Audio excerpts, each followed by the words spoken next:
இனிமே காலைல எந்திரிச்ச உடனே உனக்கு ஃபோன் பண்ணி எந்திரிச்சிட்டேன்னு சொல்ல மாட்டேன். ஏன்னா நான் தான் உன்னை லவ் பண்ணல.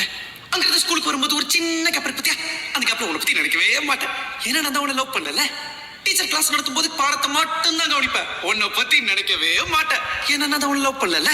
சாயங்காலம் ஸ்கூல் முடிஞ்ச உடனே ஜாலியா வீட்டுக்கு போவேன்.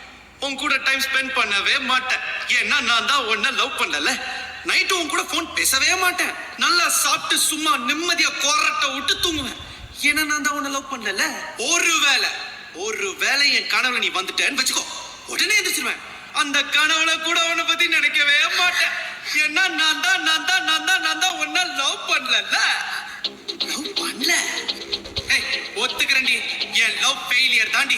லவ் ஃபெயிலியர் ஆன எல்லாமே என்ன சொல்லுவான், இந்த லவ்வே இப்படித்தான், இந்த பொண்ணுங்களே இப்படித்தான் அப்படின்னு குறை சொல்லுவான். ஆனா நான் சொல்ல மாட்டேன். ஏன்னா நான் லவ் பண்ணதுல தப்பு பண்ணல, யார லவ் பண்றேங்கிறதுல தான் தப்பு பண்ணிட்டேன். நான் ஒரு பொண்ணை லவ் பண்ணிருக்கணும், ஆனா நான் ஒன்ன லவ் பண்ணிட்டேன். என் லவ் ஃபெயிலியர் ஆயிடுச்சுங்கிறதுக்காக சோகப்பட்டு தண்ணி அடிச்சுட்டு தாடி வளர்த்துட்டு ரோட்ல சுத்த வந்துச்சா, இல்ல என்ன லவ் பண்ண பொண்ணு விட்டு போயிட்டாங்க, அவளோட என்ன சேர்த்து வைங்கன்னு சொல்லிட்டு போலீஸ் ஸ்டேஷன் வாசல்ல இல்ல கோர்ட் வாசல்ல போய் நிப்பேன்னு பாத்தியா? சிங்காண்டி ஒன்னு சொல்ற, நல்லா கேட்டுக்கோ.